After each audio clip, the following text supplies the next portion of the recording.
Welcome to Your Health Reset, where we address the real root causes behind health issues today to get you rapid results on your health journey so you can be who you came here to be, mind, body, and spirit.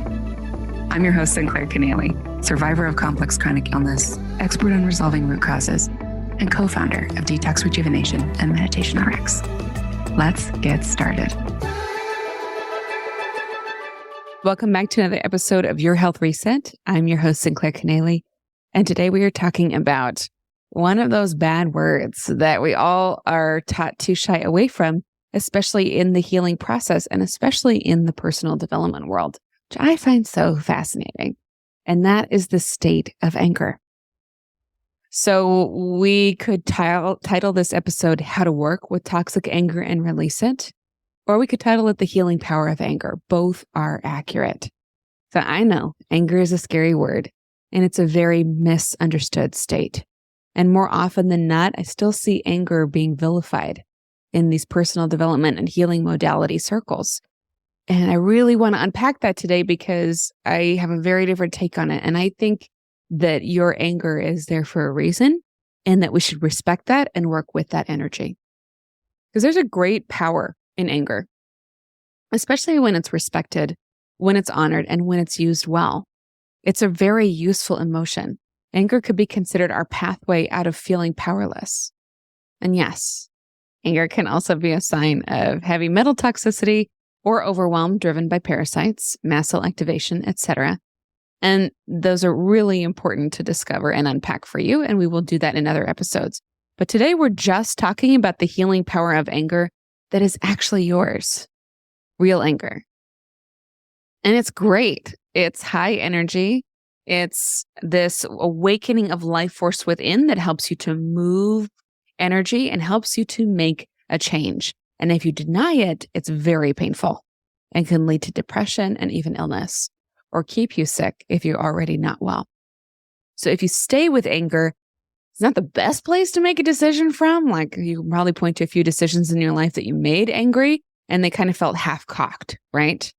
So it's not where a final decision should be made, but it is a reclaiming of your power. And if it has come to anger, if you now have a reason to be angry and to experience that, chances are you were already feeling powerless right before that.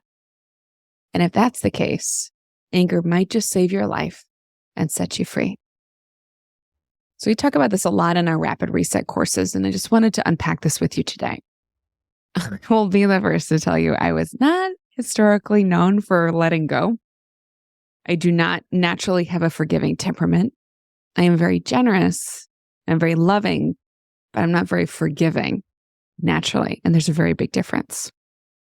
I'm the kind of person, especially I used to be this way, it was more we heal, the more we come to wholeness and integration. But absolutely in the past, if you pushed me far enough, my instinct would be to tattoo your transgression on my brain and to never, ever fucking forget it and never let you off the hook for it either. I was very attached to, the list of what people had done to me moving through my life. And it cost me a lot of energy and time. And it really kept me from being well. But if I had worked with the energy of anger, if I had understood it better, and if I had understood how to witness myself and be there for myself through it, it could have been a really short process. And here's how I think I ended up there.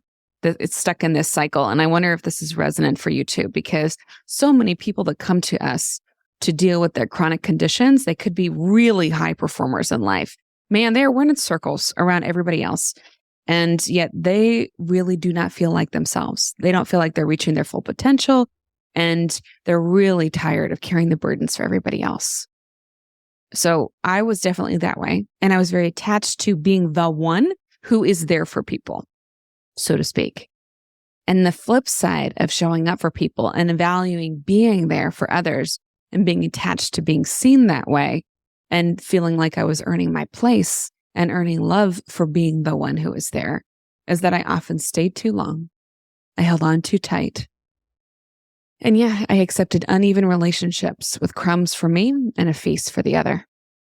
And I was so capable and competent and had so much energy and so much love to give that I didn't even really notice until it was too late. And then I was really, really angry about it. So what was I so angry about? Was it really the transgression of the other person? Or the fact that I had actually betrayed myself in order to handle the situation for somebody else, do the right thing for them, do the right thing for the whole, even if it wasn't the right thing for me, to continually earn love instead of trusting that I was enough as is, and I didn't have to transgress against myself in order to be there for people. It was probably both, right? Probably angry at them and angry at me. And that ends up being a lot of energy and life force given to the scoreboard, so to speak. Hello, liver.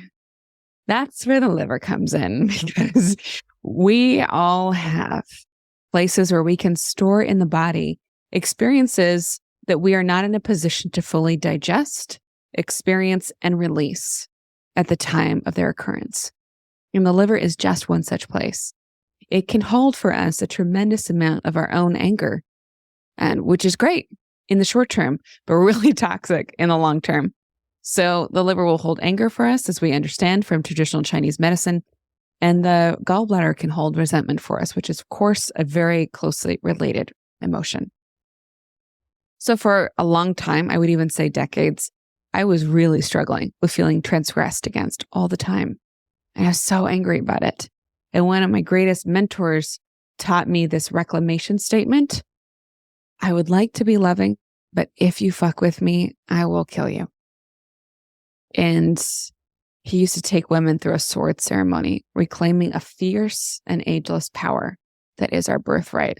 And that in and of itself was deeply healing, but it wasn't really the whole enchilada. It was like really struggling with like, okay, so I want to be loving, but somehow in my version of love, I am ignoring myself, which isn't really love at all. And then I have to come in with this fierceness afterwards, once it's too late, once I already feel transgressed against.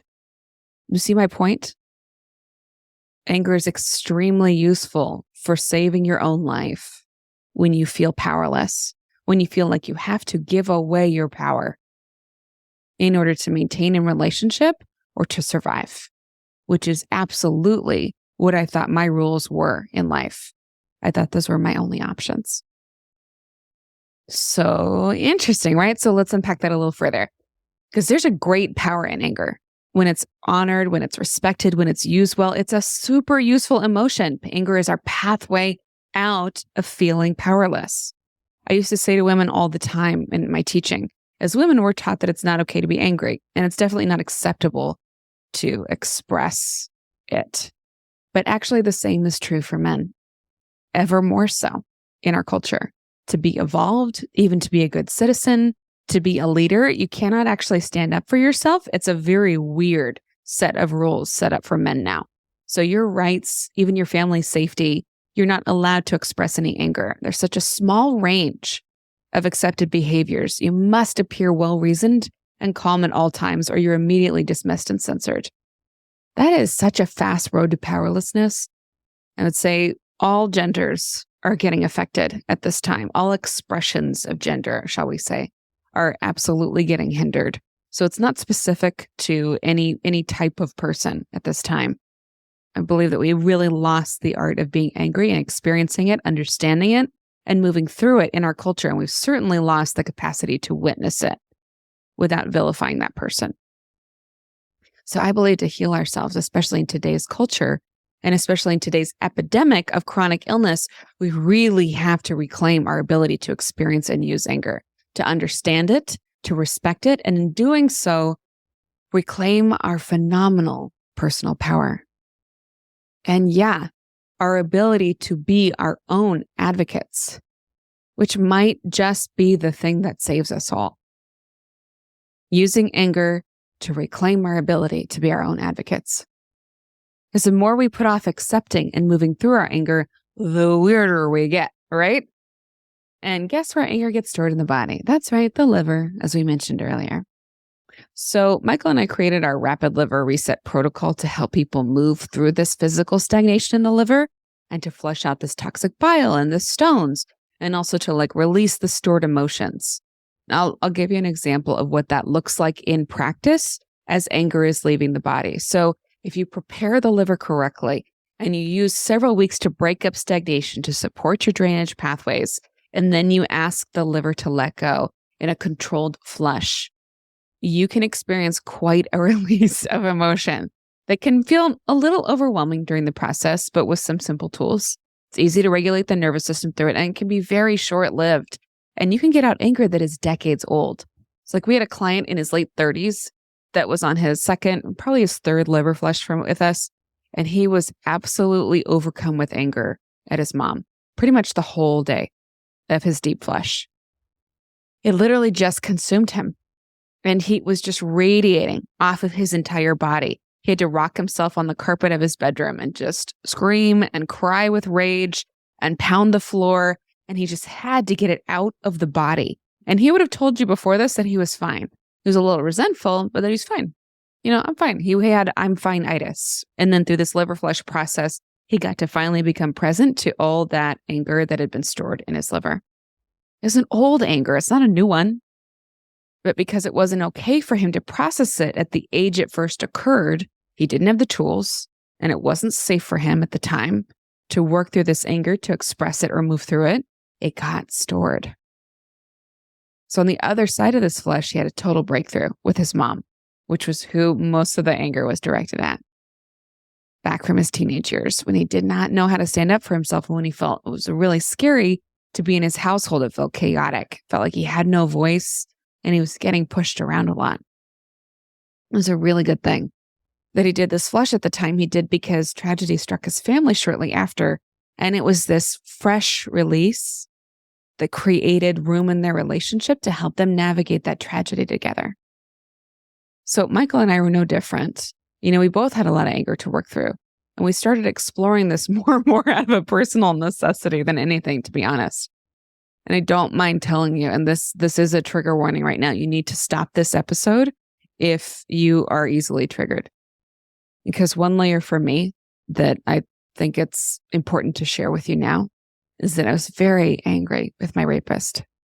I was so angry as well at the people who were supposed to protect me and who did not believe me when it happened, or for years after, when I tried to share with some of the most close people in my life.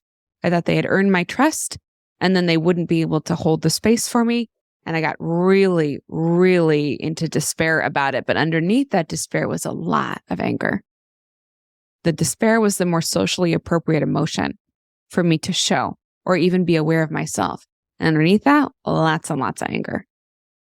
I was so angry at myself for not standing up for myself more, for trying to minimize it, for worrying about other people's feelings, for being a terrible advocate for myself, and absolutely for accepting the shame of it, for how people treated me afterwards. Instead of refusing their version, I just accepted it, whatever their story about me was. But you know what? Most of all, I was blindingly angry at God and life. So angry at not knowing how to reclaim my relationship to my own fucking body. So really, when I was finally able to get present with that anger that had absolutely been running my life, and the suppression of that anger was costing me so much energy and making me sick, literally making me ill. Once I could finally become present with that, I could realize there was a lot of grief underneath that anger at what I had lost. My sense of my own body, now tainted with someone else, and that unwelcome presence. That leftover violence where there should have been privacy and peace. Grief that no one stood up for me, that I wasn't worth protecting somehow. Grief that this got carried into every single one of my relationships after. And because I'm aware of the progression of emotions, because I have learned about my own habitual emotional state chains, as we all have state chains, where we go from emotion to emotion to emotion. We transmute energy from one emotion to the next as we progress. Because I know how mine works, I know that underneath anger is usually a whole lot of grief for me personally. That's usually true for a lot of people. But it doesn't actually take me that long to move through anger and release it from my body. And then there's this, fresh wave of anger again that is more about, for lack of a better word, it's more like this disbelief that this powerful soul, this sacred being, because every one of us knows that we are a powerful soul and a sacred being, no matter what we've been taught. There is a layer of us that is aware of this even now. Once you finally get down to this layer, there's this disbelief that this powerful soul, this sacred being, could be disrespected in this way. Like, how fucking dare you, right?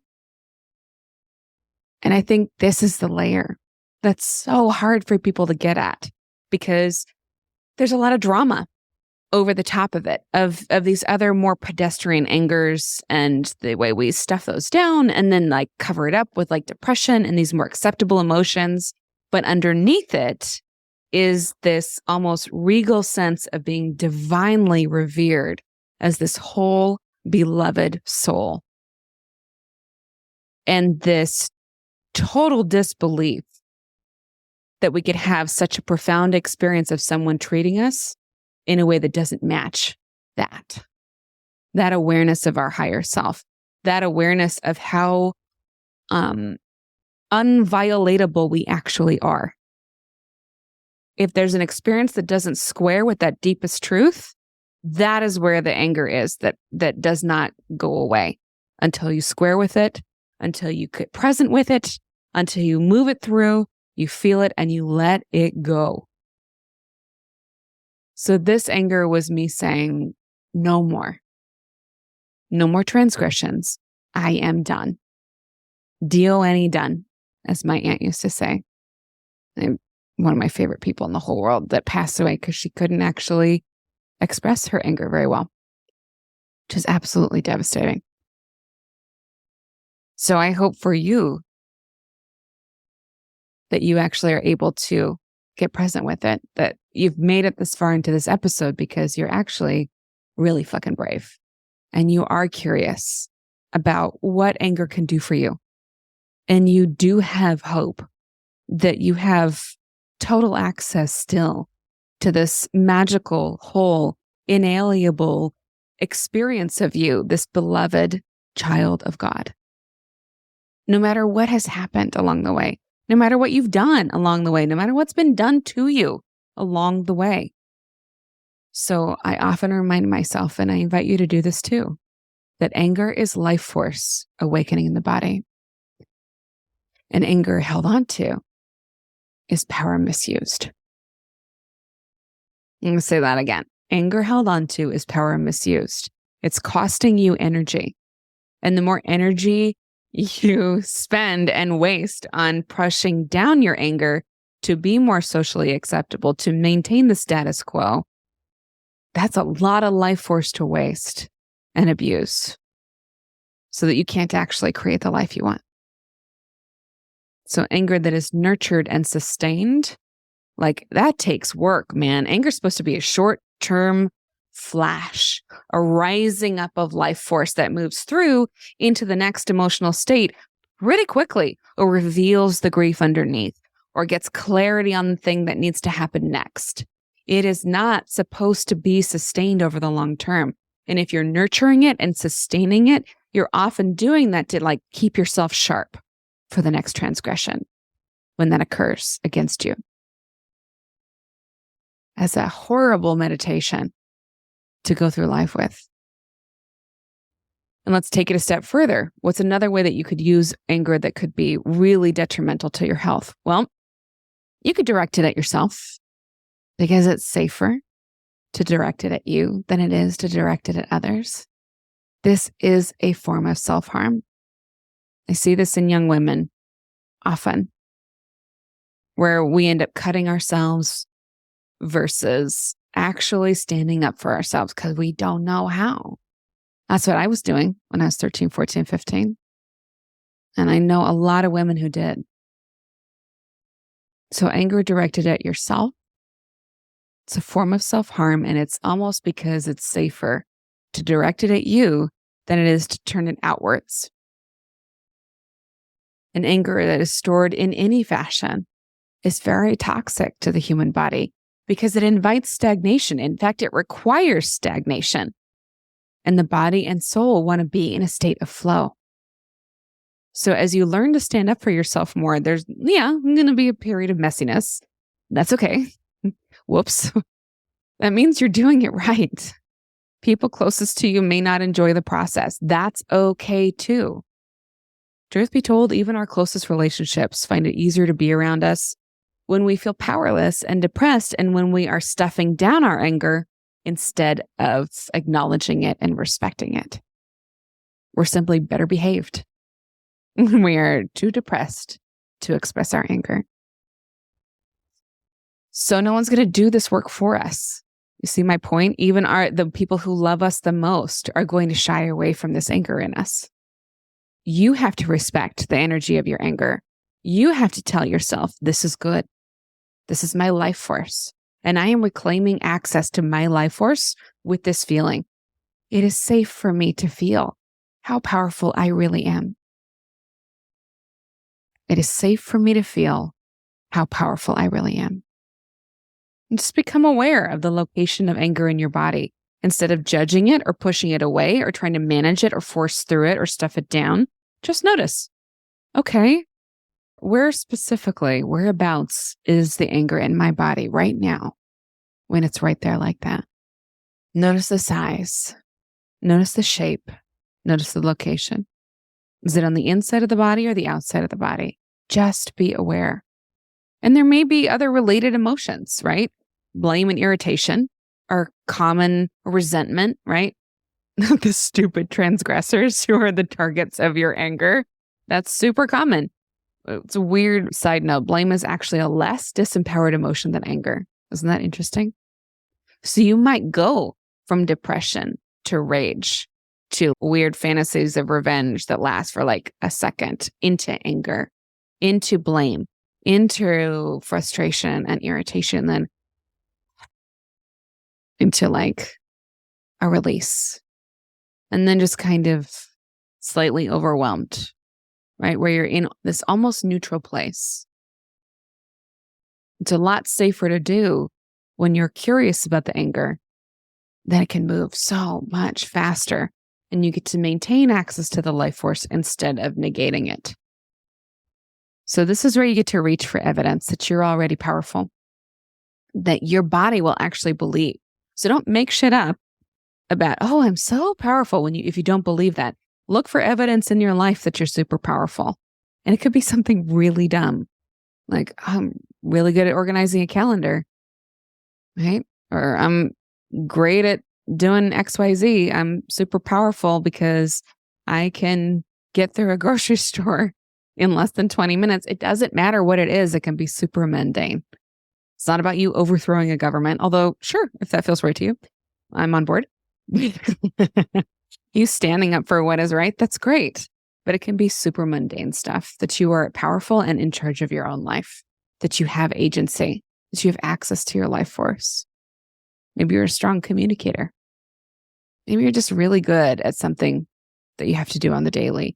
These are like little clues that you're actually in charge of your experience. And you're going to look for those and bring them up into your awareness once you have achieved like a neutral present state, when you've allowed the anger to flow through, right? Or if you're stuck and it's not flowing through yet, you can use humor and reduce the stakes. Say, well, I could knock this vase over, smash it to pieces. I belong on a reality television show. Great. Where's my contract? Just lower the stakes. Say, I'm figuring this out. I don't need to have the whole answer right now. Hey, look at Sinclair. She was a mess. Her life was a dumpster fire. I'm not the only one. Use a little bit of humor. Take the drama out of it. Stay present. Do not go unconscious. Do not push away the feeling or the energy. Just stay present. Start working with the energy, right? Say, I'm working on it. I'm practicing standing up for myself. I am respecting my personal power more than ever before. I'm on the hunt for answers. Give yourself evidence of that right now. I know more than I did ever before what's important to me and how to take care of myself. I can do this. I can do this. I can do this. Watch yourself talk. Be intentional. Look for examples of things that feel a little better and are true to your body. Feel out the path of relief, not the path of numbing. That's going back down into depression. The path of relief, where the energy can move. Really important distinction here. That distinction alone, if you can make that awareness clear in your body on a moment by moment, day-to-day basis, your entire life will change. Am I numbing myself out right now? Or am I seeking the path of genuine presence, relief, and flow? Really important to make that change. So, as you do the work to restore your liver and release the stuck energy, to hopefully maintain your gallbladder and retain it, or honor the energy once it's gone because it got too acute, too much resentment, too much blockage, had to go, got removed. Think about it this way. Your stagnation at the biochemical level, meaning the body, the dense tissues of the body, your stagnation there is going to release at a similar rate that your emotions can move. So old anger will come to your awareness in waves as you do that deep destagnation work. It's just simply old energy leaving the body. It happens at a pace that your body can handle. So you never need to be afraid of the process. You can trust it. You got this. Support your drainage pathways. Support releasing toxic stagnation and trust the process of releasing the old emotions. It will happen in a way that is so magical. If you take out the drama of it and you simply observe and stay present, the exquisiteness in the way all of this unfolds will absolutely take your breath away. You can trust it. You can trust your body. You can trust yourself. You got this.